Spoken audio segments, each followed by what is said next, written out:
기독교는 다른 종교와 여러 가지 면에서 큰 차이를 보입니다. 한동안 제가요, 신학적으로 잘 성경이 정리가 안 되었을 때 어떤 얘기를 듣고 어떤 문구를 읽고 굉장히 크게 많이 고민했던 일이 있었습니다. 이런 말이었었어요. 기독교를 타 종교와 비교해서 여러분 아주 많이 들어본 문장입니다.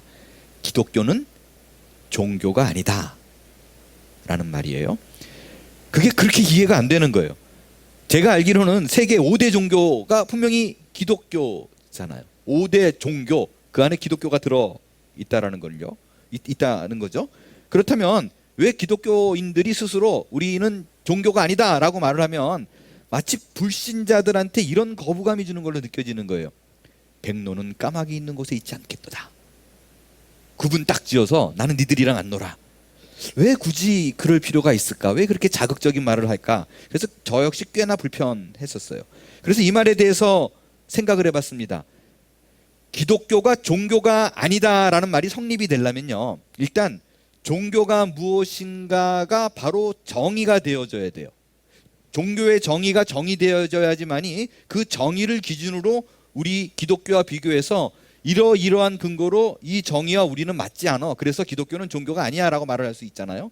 그래서 그 당시 종교가 무엇인가에 대해서 정의를 내리기 위해서 여러 가지 그 자료들을 찾아봤어요. 여러분들은 종교에 대한 정의가 여러분 안에 내려져 있나요? 종교에 대한 정의, 여러분이 내리고 있는 정의는 뭐예요? 정리 잘 돼 있어요?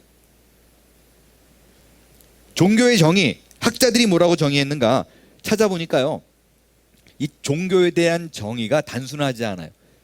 정말 다양하게 학자들마다, 철학자마다 다르게 기록을 하고 있습니다. 여러분, 정의가 다 다르더라, 다양하더라 라는 말의 의미는요, 종교라는 그 단어가 쉽게 정의가 될 수 있는 말이 아니다라는 그런 뜻입니다. 뭐 이렇든 저렇든 간에 그렇게 나온 정의 중에 제가 쭉 읽다 보니까 이건 뭐 기독교의 정의라고 말해도 뭐 크게 문제가 없는데 라는 정의도 물론 있었어요. 많은 건 아니었지만. 그렇다면 학술적 정의는 좀 어려우니까 쉽게 일반인들이 이해하고 납득할 수 있는 네이버 사전에서 종교를 뭐라고 정의하는가 한번 살펴봤어요. 네이버 사전에서는 이렇게 정의합니다. 일반 신이나 초자연적인 절대자 또는 힘, 이것에 대한 믿음을 통해서 인간 생활의 고뇌를 해결하고 삶의 궁극적인 의미를 추구하는 문화체계다 라고 되어 있어요. 그럼 종교 행위는 뭐냐? 무한 절대의 초인간적인 신을 숭배하고 신성하게 여겨 선악을 권계하고 행복을 얻고자 하는 일이다 라고 되어 있어요. 이게 종교와 종교 행위에 대한 정의입니다. 자, 다시 한번 보세요. 여러분이 기독교라는 정의를 나름대로 갖고 있을 텐데 내가 그 관점으로 이 종교 행위를 들여다보니까 문제가 있나요? 이렇게 정의되었다면, 일반 종교들이 이런 생활을 하고 있다면 우리 기독교인과 특별히 다른 게 있나요? 다른 게 없는데요? 문제 없는데요? 라고 느낀다면 기독교는 종교가 아니다 라고 말을 모든 사람들이 당연하게 받아들이는 이 말을 우리는 어떻게 받아들여야만 하는 걸까요? 사실은 기독교가 다른 종교랑 크게 차이가 없어요. 그러나 기독교의 차이점이라고 말하면요, 궁극적으로 추구의 목적이 다릅니다. 다른 종교는요, 말 그대로 초월적 존재, 전능자의 힘을 의지해서 개인의 행복을 추구합니다.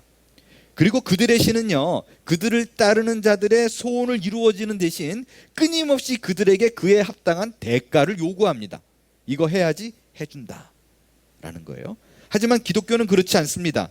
기독교가요, 이 부분에 대해서는요, 우리가 뭐 반박할 말이 없어요. 초월적 존재의 힘을 의지해서 내 개인의 행복을 추구한다. 여기 안 그런 사람 어디 있어요? 저를 포함해서요. 뭔가 안 좋은 일 있을 때 막 달라붙고 좀 이거 해주세요 다 얘기하잖아요. 같아요. 하지만 기독교가 다른 점은요, 그것이 기독교의 궁극의 목적과 내용이 아니라는 거예요. 우리는 우리의 삶에 있어서 개인의 유익과 행복을 추구하기보다 하나님이 제시하는 삶의 방식, 하나님의 뜻을 추구합니다. 성경은 우리에게 이 땅에 존재하는 목적이 개인의 소원 성취가 아니라고 말을 해요. 기독교인은 우리의 삶의 방향은 하나님의 부르심에 맞는 삶이 무엇인가를 고민합니다. 그것이 결국에 성경이 제시하는 방향이 우리가 가야 될 길이요, 우리가 이루어야 될 목표입니다. 성경의 많은 위인들이 그거를 증거합니다. 우리가 생각하는 이상적인 이 땅에 성공하는 삶을 대표적으로 보여주는 성경의 위인이 누구예요? 다윗입니다. 다윗은 왕이었어요. 그러니까 이 세상의 모든 권세와 부와 명예를 다 손에 쥐고 있는 사람이었습니다. 그런데 그가 쓰고 나갔던, 그가 써내려갔던 시편의 내용을 한번 보세요.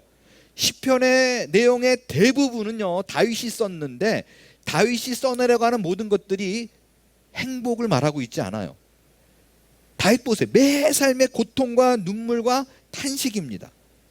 만일 종교라는 것이 그 종교를 통해서 개인의 행복을 추구하는 것이 목적이라면 그것은 전혀 기독교와 어울리지 않는 단어임을 알 수가 있습니다. 왜냐하면 보세요. 인간이 추구하는 최고의 기독교 영성가들 한번 살펴보세요. 그들의 삶이 만만하던가요? 인간적인 눈으로 봤을 때 모두가 복을 받았다라고 여겨지지 않기 때문입니다. 그러니까 모두가 다 복받은 것처럼 보이지 않는다라는 거예요. 기독교가 내용에 있어서만 다른 종교와 차이가 보이는 거 아니에요. 절대자 신과 그 인간과 소통하는 방법, 신과 인간과의 관계적인 부분에서도 크게 차이가 나눕니다. 다른 종교는요, 기독교를 제외한 어느 종교도 예외가 없어요.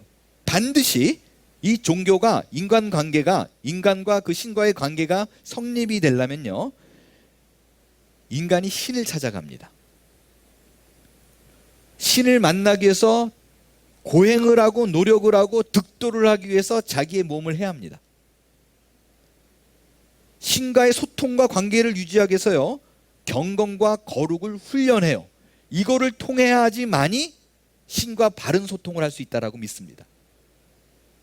반면에 기독교는 그렇지 않아요.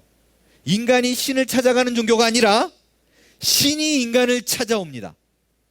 아무 생각도 없이 아무런 반응도 할 수 없는 그런 상태에 있는, 에베소서 말에 의하면 죽은 자인데 신이 인간을 찾아와서 그를 일으켜냅니다.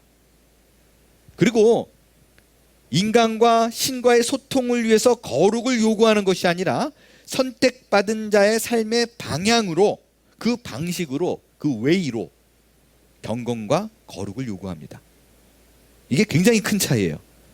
이 말은요, 기독교에서의 거룩은요, 삶의 방향성으로 제시가 되는 것이지 거룩이라는 것이 하나님의 백성이 되는 기준으로 삼지 않는다라는 말이에요. 무슨 말이냐면 거룩이라는 걸 기준으로 놓고 짝 선을 긋고 여기에 미치지 못하면 백성이 아니고 요거를 넘어가는 자만이 내가 백성으로 인정한다라는 것이 아니에요. 다른 종교는 그렇게 합니다.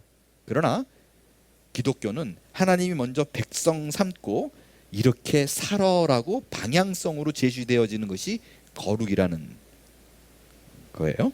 그래서 우리가 곧 거룩을 추구해야 되는 삶이지만 하나님께서 원하시는 신자의 삶이기 때문에 그것이 기준되어서 떨어지거나 낙오되는 일은 없어요.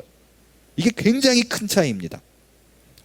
이거를요, 너무나 잘 보여주는 사례가 오늘의 사울이에요. 보세요. 그는 예수 믿는 사람 아니었잖아요. 예수께 충성하는 사람 아니었어요. 오히려 예수 믿는 사람들을 잡아들이는 예수 사냥꾼이었었습니다. 그런 그에게 예수님이 직접 찾아옵니다. 그리고 그를 변화시키고 결국에는 그를 기독교에서, 그 역사에서 가장 위대한 인물로 바울로 거듭나게 합니다. 이 모든 과정 속에서요, 그가 한 일은 없습니다. 그가 노력한 일이 없어요. 바울의 바울됨은 그의 노력과 열심으로 만들어낸 것이 아니라 전적인 하나님의 계획이요 섭리요 그분께서 열심히 만들어낸 작품입니다. 오늘 본문은요, 사도 바울이 다메섹으로 예수 믿는 사람들을 잡으러 가다가 그 길 위에서 예수님을 만나서 그의 인생이 완전히 바뀌게 된 현장을 기록한 글입니다. 이 내용 속에서는요, 하나님께서 그의 택한 백성들에게 어떤 일을 하시는가 우리의 신자의 삶을 어떤 식으로 출입하시는가 하는 부분을 세 가지로 살펴보겠어요. 먼저 사울과 예수님과 만나는 그런 장면을 살펴보겠습니다.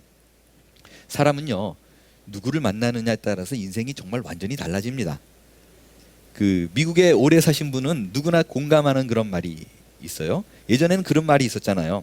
이민 처음 딱 올 때 공항에 도착을 했을 때 누가 픽업을 오느냐에 따라서 직업이 달라진다라는 말이 있었어요. 많이들 끄떡 거리시는데, 그러니까 내가 공항에 딱 도착했는데 미국 땅에 처음 밟았는데 픽업 나온 사람이 세탁소 하시는 분이에요. 그러면 뭐 하고 먹고 살아요? 그럼 세탁소에 대해서 막 설명하면 솔깃하잖아요. 그래서 그분의 직업이 세탁소가 되고, 청소를 하신 분이 픽업 오면 청소를 하고, 뭐 구두수선 하시는 분이 오면 또 구두수선 열심히 연구해서, 오는 사람 누구를 만나느냐에 따라서 미국의 첫 직업이 달라진다라는 말이 있었습니다. 내 인생에 누구를 만나는 건 굉장히 중요합니다. 저도요, 개인적인 경우에 저의 인생이 완전히 터닝 했을 때, 그 터닝 포인트를 살펴보면요, 내가 무언가 막 노력해가지고 열심으로 겟한 일이 거의 없어요. 거의 없어요. 가장 중요한 시점에는 반드시 하나님께서 사람을 만나게 하십니다. 뭐 너무너무 많은데요, 굵직한 그런 몇 분만 소개하면, 아르헨티나에서 저를 처음으로 목회자로 불러주신 분이 고 김충일 목사님이셨어요.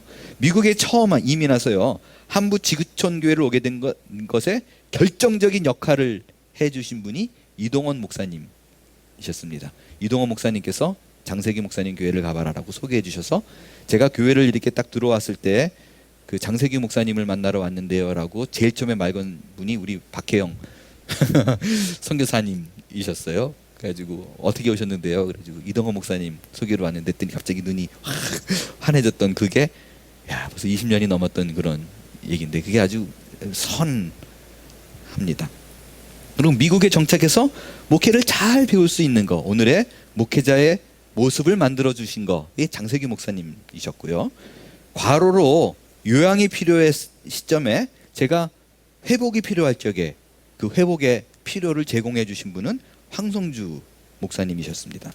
만일 오늘의 내 모습 속에서 이분들 중에서 한 분이라도 빠져 있거나 다른 분이라면요, 저는 전혀 다른 사람으로 되어 있을 확률이 아주 높습니다. 여기에 조금의 의심의 여지가 없습니다. 사람은 누구를 만나느냐에 따라서 그의 인생이 확 달라집니다. 그것은 부모나 국가나 친구도 예외가 아니에요.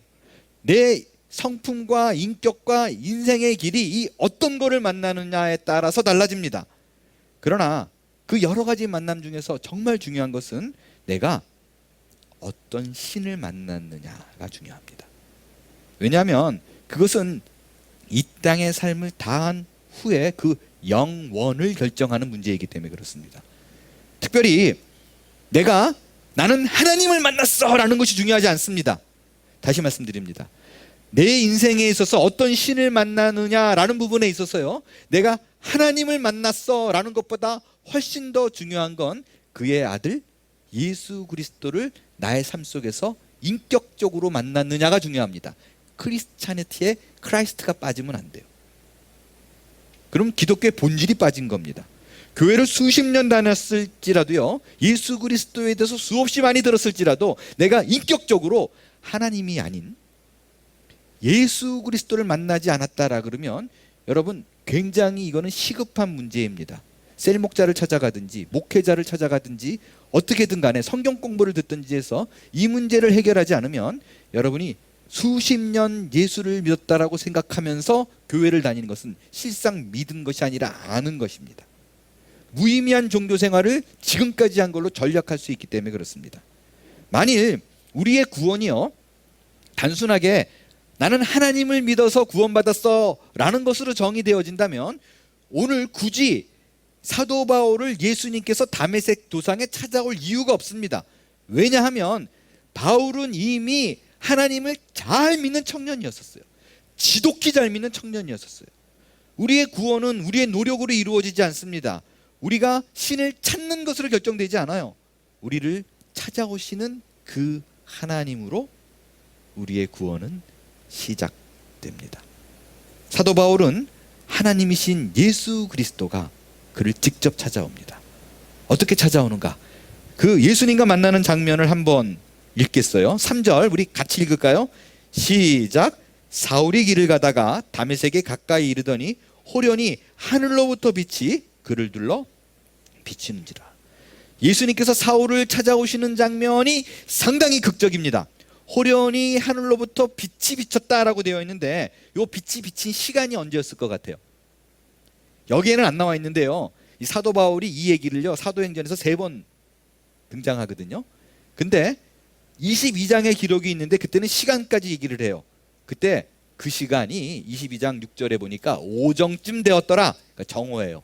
낮 12시쯤 되었더라 라고 되어 있어요. 버지니아의 여름낮 12시도 상당히 덥죠. 근데 거기는 중동이에요. 팔레스틴. 뭐 엄청 뜨겁고 얼마나 해가 장렬을 하겠어요. 근데 그럼에도 불구하고 그 빛 가운데 또 빛이 내려오는 것을 느꼈다 그러면 얼마나 화나겠어요. 그래서요 이게 느낌이 없어서 그런지 사도 바울이 26장에 아마 제가 보기에는 22장에 이렇게 한번 간증했는데 그 다음에 사람들이 궁금해하니까 26장에서는 구체적으로 한번 아그리빠 왕에게 얘기할 적에 더 설명을 덧붙입니다. 뭐라고 그러냐? 해보다 더 밝은 빛이었다. 어마어마하게 밝은 빛이에요. 그러니까 이 빛이 얼마나 밝았는지요 3일 동안 앞을 보지 못합니다. 우리가 강하게 후레쉬 한번 딱 쳐도 이렇게 되듯이 얼마나 셌으면 3일을 못 봐요. 그래서 여러분들 그 바울이 안질에 걸려 있는 게 이때 시작했다라는 말도 있습니다. 그게 안 고쳐지는 거예요. 아무튼 그렇게 극적인 장면으로 예수님이 사울을 찾아옵니다. 여러분 이 장면을 여러분 딱 읽을 적에 솔직히 어떤 느낌이 들어요? 속상한 사람이 혹시 없나요? 야 하나님이 차별하시네 이런 생각 혹시 안 드나요? 사울은 역시 떡잎부터 다르구나. 그렇게 큰 일을 할 것 같으니까 사울은 예수님이 직접 찾아오네. 나는 목사님도 안 찾아오는데 뭐 이런 생각 안 드나요? 그리고 괜히 소외된 것 같고 나는 좀 아닌 것 같고 이래서 내 일이 잘 안 풀리나 라는 생각도 들고 나는 누가 찾아와서 온 게 아니라 가만 보니까 혼자 그냥 성경 보다가 하나님 만났는데 이러면 더 절망이죠. 어떤 것도 없으니까. 그래서요 이런 큰일을 겪은 사람들은요 자랑스럽게 간증도 많이 하고 다니잖아요. 뭐 예를 들어 차가 뒤집혀졌는데 나는 하나도 안 다쳤다 할렐루야 뭐 이런 거잖아요. 어느 날 쇼핑을 하는데 갑자기 내 눈앞에 커다란 손이 나오더니 왼쪽을 가리키더라. 뭐지? 그러고 그 엑싯을 나가자마자 건물이 무너지더라. 이런 간증 많이 삼풍백화점 무너졌을 때도 그런 일이 있었어요. 여기 911 때도 그런 간증들이 있고요. 이런 간증들은 대부분은 이런 거잖아요. 하나님이 역시 나를 특별히 사랑하셔라는 말을 전하고 싶은 거거든요. 그 말이 이면에 있는 거예요. 뭐 나쁜 거 나쁘다는 얘기 아니라요. 더 사랑한다고 느끼면 좋은데 그 자랑을 하고 싶은 거라고요. 아무튼. 근데요, 그게요, 사실은요, 성경이 말하고자 하는 의도는 그게 아니에요. 그렇게 생각하면 안 됩니다. 오히려요, 바울이 오죽 고집이 있었으면 내가 직접 나섰겠냐라는 거예요. 얼마나 남의 말을 안 들으면 완전히 소세지, 앞뒤 꽉 막혀가지고. 그러니까 하나님이 이 방법밖에 쓸 수가 없는 거예요. 그게 성경이 하고 싶은 얘기예요. 여러분이 바울의 사례를 통해서 확인되어야 될 사실은요, 바울이 얼마나 위대했으면 이 아니라 바울은 나만도 못한 인간이었는데 하나님이 이렇게 썼네 라는 거예요. 적어도 구원의 부름에 있어서는 정말 그게 확실합니다. 여러분이 바울보다 훨씬 나아요. 왜냐하면요, 적어도 여러분은 기독교인들을 욕했을지는 몰라도 잡아다가 감옥에 쳐넣는 사람들은 아니었잖아요. 여러분은 말로 할 때 온 사람들이에요. 그런 의미로 봤을 때 여러분이 바울보다 훨씬 더 훌륭한 사람입니다. 여러분 그 사실을 좀 인지하시고요, 바울과 같은 기적을 내게 베풀어 주십시오 라는 기도를 했다면 철회하세요. 차가 뒤집어지고 지붕이 무너지고 뭐 이런 일이 벌어질 수 있습니다. 그런 걸로 확인하지 말고요, 그냥 설교 말씀을 통해서 말 잘 듣는 모범생처럼 성경을 읽으면서 현재 내가 사랑받는 것을 확인하는 것이 가장 좋은 방법입니다. 그래서 그 위치로 돌아오세요. 여러분 신앙이 깊은 사람이라는 건요, 제가 신앙의 연륜이 쌓일수록 느끼는 게, 신앙이 좋다라는 분을 보면 티가 안 나요. 티가 안 납니다. 기도를 많이 하는 티가 나서 어느 순간 목소리가 점점 할렐루야 바뀐다거나, 이런 분들의 공통적으로 많이 나타나는 분이요, 많이 나타나는 안타까운 부분은 목소리가 달라지고 신앙이 여린 사람을 보면 내가 어떻게든 기도를 통해서 만나서 하나님 능력 줘서 라는 걸로 변하는 것을 어렵지 않게 봅니다. 신앙이 뭔지를 모르는 것입니다. 신앙은 기다리는 것이고 하나님이 일하심을 믿는 것이고, 그로 인해 잠잠히 주를 바라보는 자, 그 모습으로 승화되는 자, 이것이 바로 신앙이 깊은 모습인 줄로 믿습니다. 두 번째로 살펴볼 거는요, 예수님을 만나기 이전에 바울은 어떤 사람인가라는 점이에요. 이전에 말씀드린 대로요, 바울은 신앙이 열심히 대단한 사람이었었어요. 그의 열심이 어떻게 하나님을 향해서 충성으로 표현되었는가? 기독교인들을 핍박하는 것이 하나님께 충성하는 거라고 믿었던 사람이었습니다. 그의 그 하나님을 향해, 하나님 보세요, 내가 얼마나 주를 사랑하는지 아시죠? 이 충성과 열심을 어떻게 보였는가, 얼마나 대단했는가. 오늘 본문을 보니까요, 사울이 예수 믿는 사람을 잡기 위해서 다메섹으로 향했다고 얘기하는데, 예루살렘에서 다메섹이 어느 정도 떨어진 거리인가, 이게 어느 정도 열정이 있는가, 지도를 보면요, 예루살렘이 여기에요. 뭐 이렇게 갔을 거라고 추정하는 거예요. 모르죠, 뭐 어떻게 갔는지 사실은. 근데 요 길이 좋은 모양이에요. 이렇게 가서 다메섹이 여기입니다. 예루살렘에서 다메섹, 만난 거는 다메섹 바로 직전이니까 요쯤 어디가 아닐까라고 추측하는데, 이 거리가 213km. 서울에서 대구, 느낌이 잘 안 오시면 133마일. 여기 그 펜스테이트의 그 뭐죠? 사이트 앤 사운드 티어러 있죠? 그 지저스 연극 막 하고, 거기가 딱 130마일 언저리예요. 거기를 걸어서 간 거라고 생각하시면 돼요. 걸어서 가면, 제가 구글에서 살펴보니까 밥도 안 먹고 화장실도 안 가고 잠도 안 자고 걸으면 45시간. 근데 당시에는 다 걸어갔잖아요. 그죠? 뭐 비행기 타고 갔겠어요? 그렇지 않으니까 적어도 눈에 불을 켜고 3, 4일은 그냥 막 가는 거예요. 앞만 보고 직진. 이렇게 열심을 내고 있어요. 뭐 때문에 그래요? 말했잖아요. 기독교를 제외한 다른 종교는 내 열심으로 하나님의 사랑을 더 잊기 위해서입니다. 근데 예수님이 직접 나타나셔서 그에게 나타나서 한 말이 뭐예요? 칭찬이 아니에요. 오히려 왜 네가 나를 핍박하느냐라는 것이었습니다. 4절을 잘 보세요. 잘 보면요, 예수를 믿지 않았던 사울에게 예수님이 행했던 두 가지 일을 우리가 볼 수 있어요. 첫 번째로요, 땅에 엎드려져 소리가 있다라고 돼 있어요. 어떤 소리가 있었어요? 바울은 분명히 들었어요.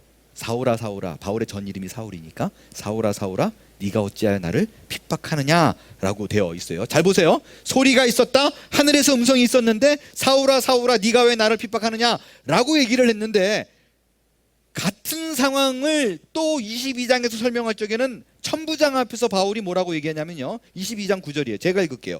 나와 함께 있는 사람들은 빛은 보면서도 나에게 말씀하는 이에 어떻게 해요? 소리는 듣지 못했대요.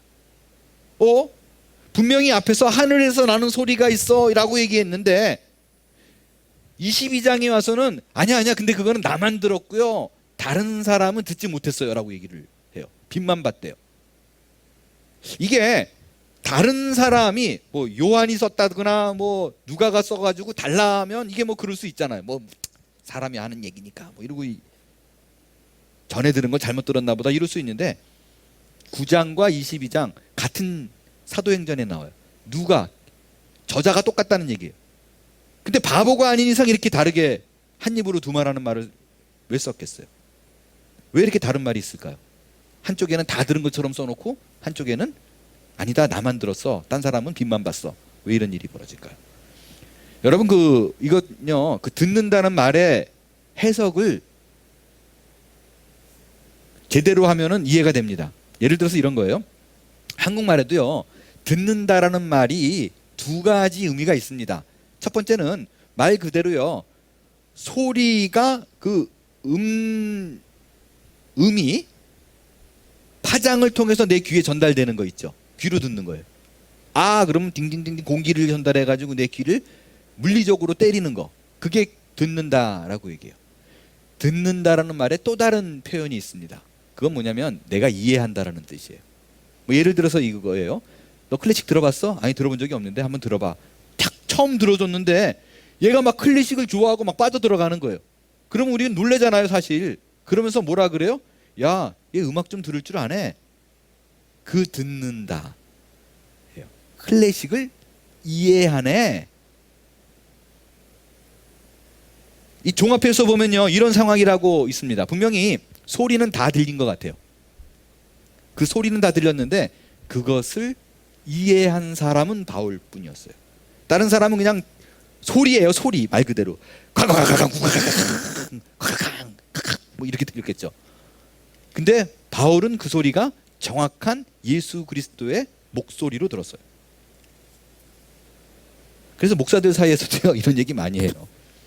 설교를 할 때 뭐 이런 경우가 있을 수 있잖아요. 아, 이거 제발 이 교우분이 이 진리를 깨닫고 이해하고 하나님 앞에 돌아왔으면 좋겠다. 저렇게 방황하시는 분들이 회개하고 왔으면 좋겠다 라는 메시지가 설교 속에 품어 있을 수 있잖아요. 근데 많은 경우에 그런 메시지가 강단에서 선포될 때 착실하게 그렇게 잘하고 계신 분들은 은혜를 받아요. 그리고 통곡하고 회개해요. 주님, 잘못했습니다. 이제 내가 바른 길로 가겠습니다. 잘 가고 있는데. 근데 정작 그것이 필요한 사람은 남의 얘기로 들어요. 멀뚱멀뚱. 왜? 듣는 귀가 없는 거예요. 그게 바로 예수님이 말한 들을 귀 있는 자는 들을지어다. 바로 그 같은 맥락이에요. 두 번째로요, 우리가 이 4절에서 보는 거는 교회를 핍박하는 것에 대한, 박해하는 것에 대한 의미입니다. 바울은요, 단 한 번도 예수님을 만난 적이 없는 사람이에요. 예수를 믿는 그 공동체의 사람들에게 박해, 핍박을 했을 뿐입니다. 그런데 예수님은 나타나서 직접적으로 본인을 해한 적이 없는데 교회를 핍박하는 것과 자신을 박해하는 것을 동일하게 말씀을 하십니다. 이건 정말 무서운 일이에요. 만일 우리가 교회를 공격하고 교회를 비방하고 교회를 해롭게 한다면 예수님은 그것을 자신을 박해하는 것과 동일하게 여긴다라는 거예요. 더 놀라운 게 있어요. 바울은 교회를 공격하는 것이 하나님을 위한 길인 줄 알았다라는 거예요. 하나님의 나라를 세우기 위해서 본인이 가장 필요한 일을, 정말 중요한 일을 하고 있다라고 생각했다는 것입니다. 어떻게 이런 일이 벌어지나요? 바울은요, 율법 전문가였었어요. 그래서 누구보다도 내가 하나님을 더 잘 안다라는 생각 때문이었습니다. 율법을 연구하고 율법을 지키고 율법을 전수하는데 그 율법을 만드신 하나님의 마음과 뜻보다도 본인이 박혀있는 그 패러다임으로 세상을 바라봤어요. 본인이 그 분야의 최고이기 때문에 그 어떤 것도 하나님 앞에 부끄러울 것이 없어요. 여러분, 신앙심이 있다라고 생각하는 사람들이 많이 하는 실수가 바로 이 부분이 아닐까 생각해요. 내가 배우고 내가 알고 있고 내가 경험한 선을 못 넘는 거예요. 자기의 세계에 갇혀서 하나님의 큰 그림을 보지 못하는 거. 그게 바로 바울의 모습이었어요. 그 모습 속에서 투영된 내 자신을 볼 수 있는 기회가 될 수 있기를 바랍니다. 마지막 세 번째로 예수님 만난 이후의 바울의 모습을 생각해 보겠습니다. 제가 목회를 하다가요, 상담을 하면서 가끔 이렇게 심히 당황할 때가 있어요. 그거는 나이가 들어서 하나님을 만나고 신앙을 생기게 됐는데, 신앙이 생기게 됐는데 그 하나님을 만난 다음에 갑자기 내가 하던 모든 것을 내려놓고 난 신학을 공부하겠습니다라는 분을 만날 때예요. 그건 당시 단순하게 그냥 내가 하나님을 알고 싶어서요, 그래서 내가 공부하고 싶었어요. It's okay. 뭐 그 정도 수준이 아니라 지금 잘 되고 있는 사업과 직장을 다 집어치고 목사가 되기 위해서 내가 신학 공부를 합니다라고 말할 적에는 정말 이렇게 막 어쩔 줄을 모르겠어요. 이거는요, 세상을 이분법적인 흑백 논리로 보기 때문에 그래요. 하나님의 일이라고 생각하면 교회와 연관된 일이고 말씀을 가르치는 일이고 이것만이 하나님의 일이다 라는 것이 굉장히 많은 사람들에게 팽배합니다. 그러나 그렇지 않아요. 그렇지 않아요. 하나님의 사람이 된다는 건요, 내 인생의 전반의 일을 모든 걸 바꾸고 교회 일을 하라, 말씀을 가르치는 일을 전념하라는 얘기가 아닙니다. 현재 내가 속한 자리에서 하나님의 나라를 확장하는 거, 그 방향을 바꾸지 않는 것이 너무나 중요합니다. 어떻게 그것이 가능한가? 사도 바울의 예를 통해서 알 수 있어요. 바울은요, 다메섹을 가는 길목에서 예수님을 환상 중에 만납니다. 그래서 네가 왜 나를 핍박하느냐라고 호되게 꾸지람을 듣습니다. 그리고 심령의 깊은 변화를 일으키죠. 그런 그에게 예수님이 명령하십니다. 다메섹으로 왜 가느냐? 예수를 믿는 사람을 핍박하러 가지. 방향을 돌이켜 예루살렘으로 돌아가라. 그리고 예루살렘에 있는 네 동료들을 설득해라 라고 말하지 않습니다. 뭐라고 예수님이 얘기해요? 네 길을 계속 가라. 다메섹으로 가라. 그 시내로 들어가라 라고 얘기합니다. 여러분, 바울은 예수를 만난 후에 가던 그 길을 계속 갑니다. 행로는 바뀌지 않아요. 근데 뭐가 바뀌었느냐? 목적이 바뀌었습니다. 이전에는 예수를 핍박하기 위해서 다메섹으로 가던 그 길에서 이제는 예수를 전하는 일에 쓰임받기 위해서 다메섹으로 들어가는 거예요. 여러분도 그럴 수 있길 바랍니다. 행로를 바꾸지 마세요. 여러분이 하던 그 일을 계속 행하십시오. 그러나 이제는 한 번 더 생각해서 내가 오늘 이 땅에 이곳에 이 일을 왜 하는가를 생각하십시오. 그때 하나님께서는 그 고민을 할 적에 내가 이 자리, 이 현재 위치에서 할 수 있는 그리스도의 삶이 무엇인가 라는 것을 여러분에게 보여주게 될 것입니다. 이런 말을 전했음에도 불구하고요, 여러분 중에서는 굉장히 정말 현실적인 문제 앞에서 막막한 분이 있을 겁니다. 하나님의 일을 하고자 하는데 두려운 거죠. 두려운 거죠. 당장 내게 벌어지는 손해의 감수와 또 관계를 가졌던 인간관계도 끊어야 될 일이 벌어질 수도 있고 그것이 친인척일 수도 있을 것입니다. 그럴 때는 예수를 믿는다는 걸 후회도 하게 되고 분명히 내가 어떻게 살아야 되는 걸 아는데 지금까지 살아온 삶과 다른 삶을 살아가는 것에 대한 두려움이 있을 것입니다. 그럴 때 어떻게 해야 되는가? 우리 마지막입니다. 6절을 다시 한번 크게 읽겠습니다. 6절 함께 읽습니다. 시작. 너는 일어나 시내로 들어가라. 내가 행할 것을 내게 이를 자가 있느니라. 네, 그렇습니다. 예수를 믿은 다음에 우리의 인생은 내가 계획한 대로 가지 않습니다. 그러나 예수님이 계획하고 예수님이 마련하고 예수님이 준비한 길로 걸어가게 될 것이다 라는 것이 신자에게 주어진 약속입니다. 예수님이 부활하신 후에 베드로에게도 그렇게 얘기했습니다. 이제 남이 너에게 띠를 띄우게 되고 네가 원치 않는 곳으로 너를 데려가리라. 그것이 신자의 인생입니다. 이 예수님이 준비한 자를 만나기 위해서요, 그 전에 이 바울은요 아무것도 보지 못하는 일을 겪습니다. 그리고 내가 이 땅에서 누군가를 리더하던 선두주자였는데 이젠 사람의 손을 의지하여 끌려갑니다. 사흘 동안 먹지도 못하고 보지도 못하고 마시지도 못하는 지경까지 이릅니다. 예수를 만난 직후 그의 모습은 끝도 없이 낮아집니다. 다른 사람 손에 끌려다닙니다. 아주 비참한 지경까지 이릅니다. 그의 전반적인 삶이 그렇게 화려하지 않습니다. 그러나 그의 인생은 그 과정을 통해서 그 누구도 흉내낼 수 없는 신앙의 위인으로 거듭나게 됩니다. 그것이 하나님께서 그가 알지 못하는 가운데 준비한 믿음의 길이요 신앙인이 걸어야 될 마땅한 방향입니다. 지난 주간에 저는 참으로 비통한 소식을 하나 전해드렸습니다. 한국 기독교에서 가장 존경받는 신학생들과 목회자들 사이에서 가장 존경받는 분의 항상 첫 번째 순위로 꼽혔던 어느 목사님의 아들의 소천에 관한 소식이었습니다. 올 2월경에 그분의 둘째 아들이 대장암에 걸렸다 기도를 부탁한다는 소식을 저에게 카톡으로 전해주셨어요. 그 아드님이 캘리포니아에 살고 계신데 자연 치유를 위해 사크라멘토에 갔다가 갑자기 병세가 악화됐어요.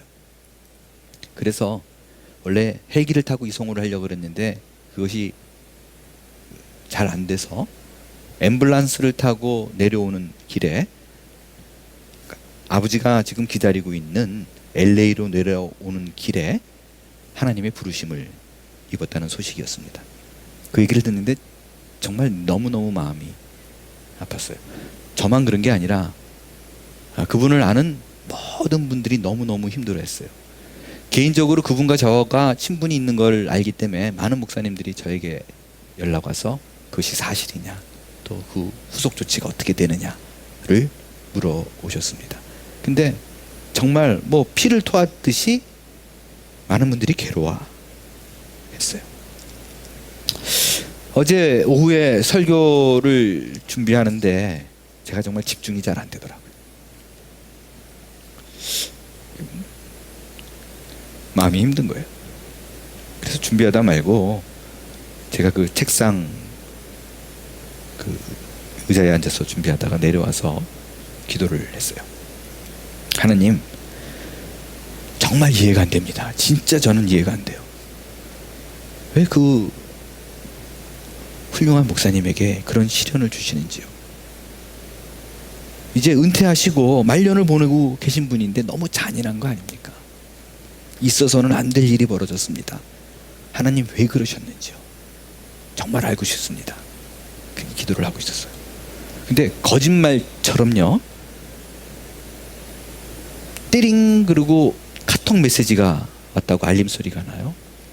제가 책상에서 내려와서 하고 있었기 때문에 이렇게 들어보니까 그 목사님이 카톡을 주셨어요. 당장 일어나서 열어봤어요. 그랬더니 그 목사님이 이런 메시지를 남기셨어요. 전문을 그대로 제가 읽겠습니다. 그리스도인이란 답을 가진 사람이 아니라 답을 모른 채로 믿음으로 앞을 향해 나아가는 사람이란 말 마음에 들어옵니다. 아들을 불러가신 이유에 대한 답을 찾지 못했고 영원히 찾지 못할 듯 합니다. 그래도 믿음으로 나아가야 하겠지요. 위로와 기도를 보내주신 모든 동력자분들에게 감사를 드립니다. 목사가. 그 글을 읽는데요, 그분이 지금 LA에 계시는데 굉장히 많이 힘들어 하신다는 얘기를 전해 들었었어요. 그래도 그 어려운 상황 속에서도 굳건히 시선을 고정하고 계시는구나 라는 생각이 들었는데 오히려 그게 또 더 그렇게 마음이 아프더라고요. 네, 그렇습니다. 기독교는 종교가 아닙니다. 만일 기독교가 종교라면 이런 부분을 절대 이해할 수도 없고 해석할 수도 없습니다. 왜냐하면 종교는 절대자의 힘을 빌어 개인의 유익과 행복을 추구하는 것을 목적 삼지만 기독교는 하나님의 뜻과 하나님의 생각이 훨씬 더 중요하기 때문입니다. 하나님의 생각과 하나님의 뜻이 있다, 그게 더 중요하다는 말의 의미는 우리가 이해할 수 없는 부분이라는 것입니다. 우리는 하나님께서 바울을 부를 때 왜 그로 하여금 땅바닥에 저렇게 처박히게 했는지 이해할 수가 없습니다. 왜 눈을 멀게 하고 왜 식음을 전폐하게 했는가 이유를 알 수가 없어요. 기왕 하나님께서 쓰려고 부른다면 사울아 사울아 라고 이름을 부를 적에 갑자기 그 안에 차고 넘치는 기쁨이 있다면 얼마나 좋겠어요. 만약에 그런 식으로 하나님이 부른다면 그 부름을 사모할 것입니다. 그러나 많은 크리스찬들을 보십시오.